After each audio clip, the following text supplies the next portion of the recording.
नमस्कार दोस्तों, भगवान गौतम बुद्ध जीवन गाथा भाग 4।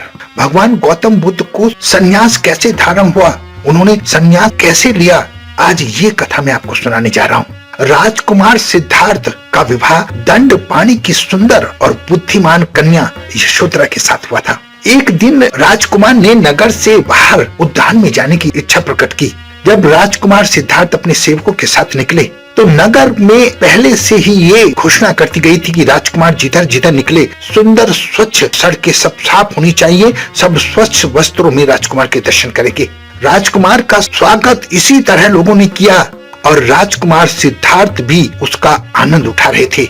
जब वो गांव से निकल रहे थे तो उन्होंने एक बूढ़े आदमी को देखा जो उनके रथ के पास आया। उसके सारे बाल सफेद थे, उसके चेहरा झुर्रियों से भरा हुआ था, उसकी कमर झुक गई थी, वो लाठी के सहारे खड़ा था।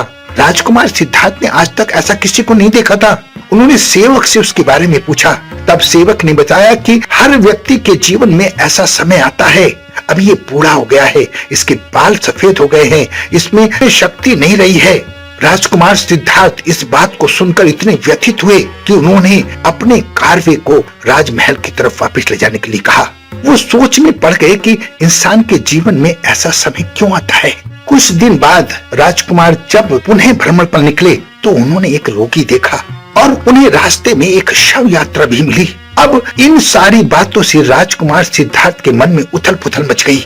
वो विचार करने लगे कि मनुष्य बूढ़ा होता है, मनुष्य रोगग्रस्त होता है, मनुष्य मरता है, तो इन समस्याओं का समाधान क्या है।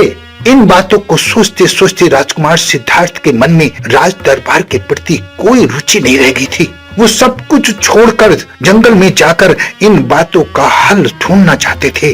वो शांति पूर्वक इनका चिंतन करना चाहते थे और अपने पुत्र राहुल का जन्म भी उन्हें इस बात से रोक न सका। वो जानते थे कि अगर मैं संन्यास के लिए राजा से आज्ञा मांगूंगा तो राजा कभी भी इसके लिए अनुमति नहीं देंगे।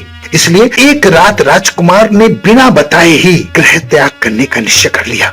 उन्होंने अपने सारथी को जगाया कि चलो मुझे वन में ले चलो, लेकिन उनका चन्न नाम का सारथी दुविधा में पड़ गया। उसने सोचा कि अगर बिना राजा की अनुमति के मैं इनके साथ जाऊंगा तो राजा मुझे मृत्यु दंड दे सकते हैं। तब चन्न ने देखा कि महल के फाटक अपने आप खुल गए हैं, राजकुमार का घोड़ा अपने आप जग गया है और राजकुमार को वन में ले जाने के लिए तत्पर है।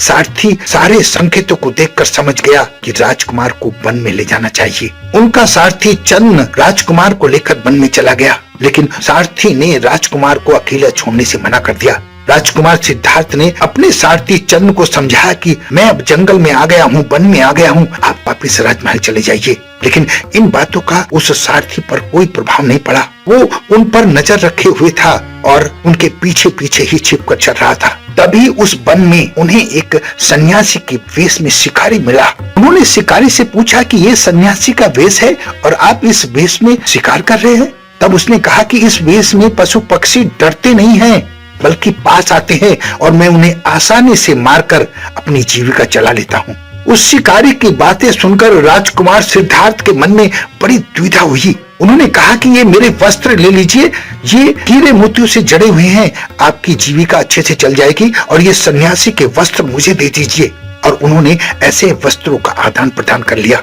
सारथी समझ गया कि भगवान की ऐसी ही मर्जी है और वो राजकुमार को वहीं वन में छोड़कर वापस राजमहल चला आया।